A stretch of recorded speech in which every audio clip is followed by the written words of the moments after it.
More than 70% of people in the city's shelters are families with children. Homelessness is so complicated.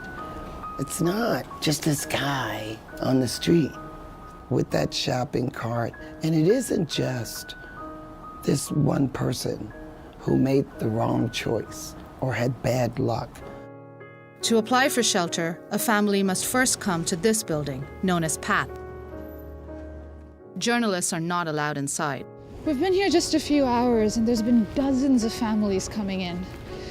It's been really shocking. It's a lot of young children and a lot of working parents trying to make it.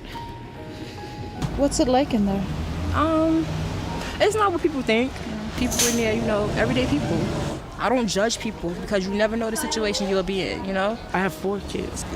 My salary, I get paid $9 an hour. So you do the math. How did you know about the PATH Center? I Googled it. I Googled family shelters. Yes, baby.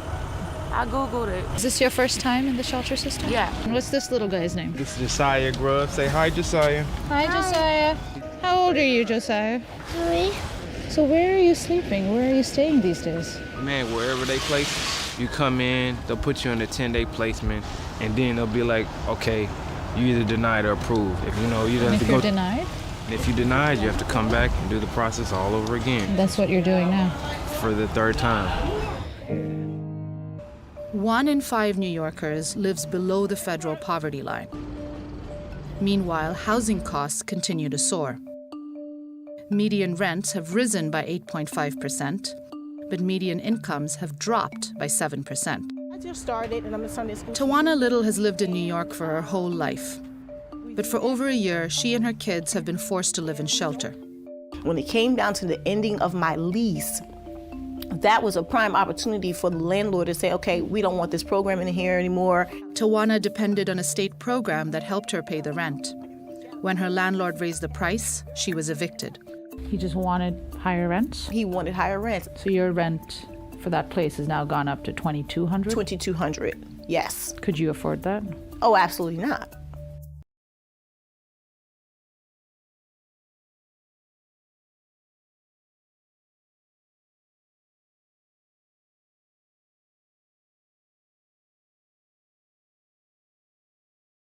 Whose city? Our city. Whose city? Our city. What do we want? Affordable housing. What do we want? Affordable housing. When do we want it? Now. We're in the middle of a rally with hundreds of New Yorkers from East New York, a working class neighborhood in Brooklyn.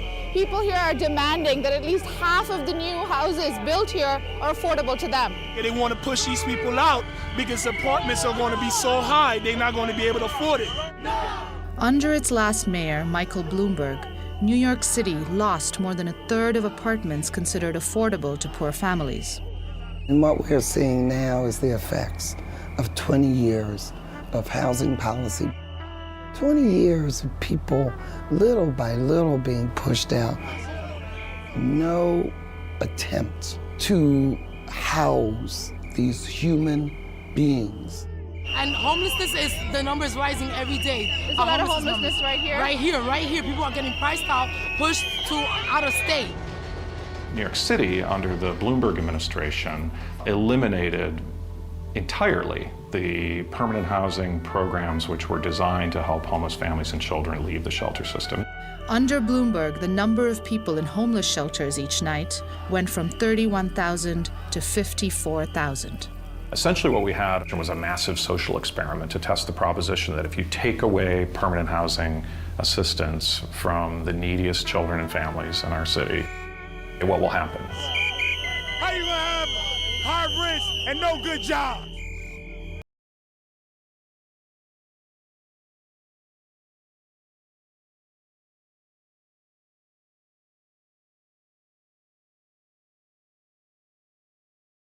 More than 1/3 of families who applied for shelter had recently been evicted. We've got 33,000 people who've been evicted across New York City in the last 2 years. 33,000 families? Shaniqua's building has 50 code violations. The apartment was full of lead. There were like holes in the walls. The bathroom ceiling almost collapsed. This will probably fall down at any minute. Last spring, she asked for repairs. One day, a crew arrived and demolished her bathroom. My daughter came in, I recorded her. She was like, "What is this?" I'm gonna take my bath. I don't know.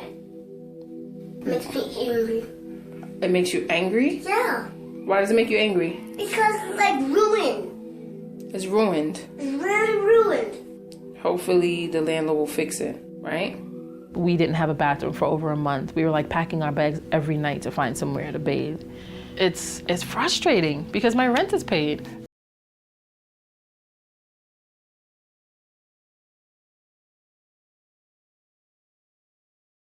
A lot of the families we've spoken to, we've seen their letters, and they're saying that the landlord is getting paid $2,700, and there's people in the building paying rents of $500 to $1,000. The letters that people get include what's called social services and aftercare components. So it's not something that we're paying the landlord that amount of rent, and I think that is something that's out there that's not true. How much of that $3,000 or whatever the amount is ends up going to the landlord? Is there a formula? There is a formula. We're not going to discuss that formula.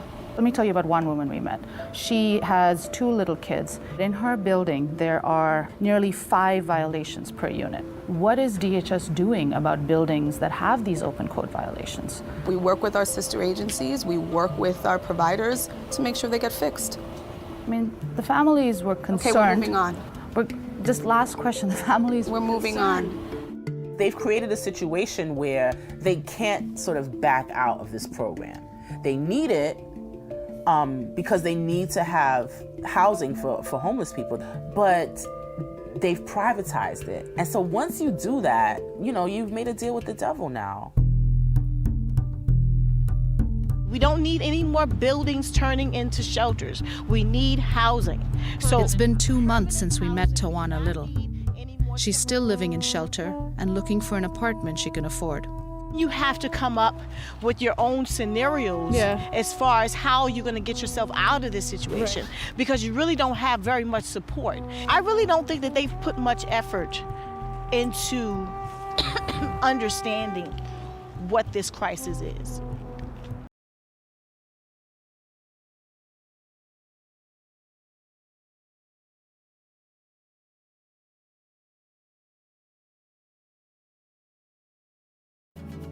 Every day we read stories about repairs not being done, people being harassed, they don't get heat, they don't get hot water. Gentrification doesn't just happen. It is a system, and it is done systematically. There are ways to legally push people out. It's only illegal when you get caught.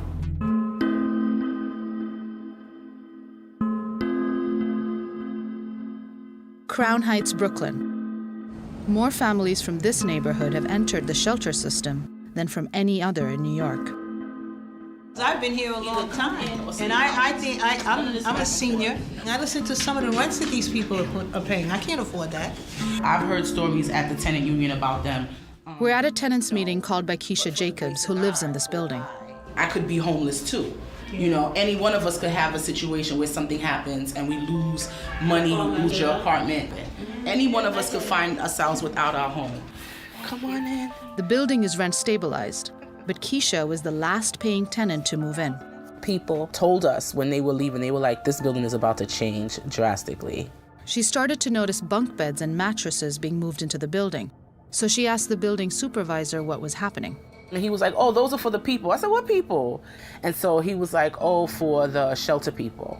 The city was turning Keisha's building into a type of homeless shelter known as a cluster site, a privately owned building that shelters homeless families.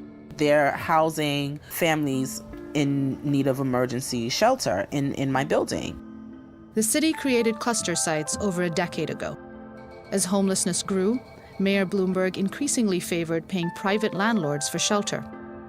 The folks who own this building are really making lots of money from these people, and so, Keisha's landlord is a prominent real estate family called the Podolskis. They own about 40 cluster shelters.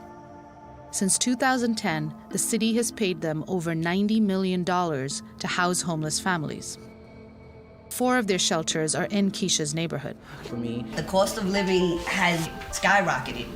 You know what I mean? And then I gotta pay utilities. Okay, but then I have 2 kids, and then I have to get to work, and I have to buy food. Do you know how much the city pays for these apartments? Our budget letter shows that, which is basically like what they pay for our rent, pretty much like the breakdown. The money that public assistance is paying for us to stay here, that can be given to us in vouchers and to find better places to live.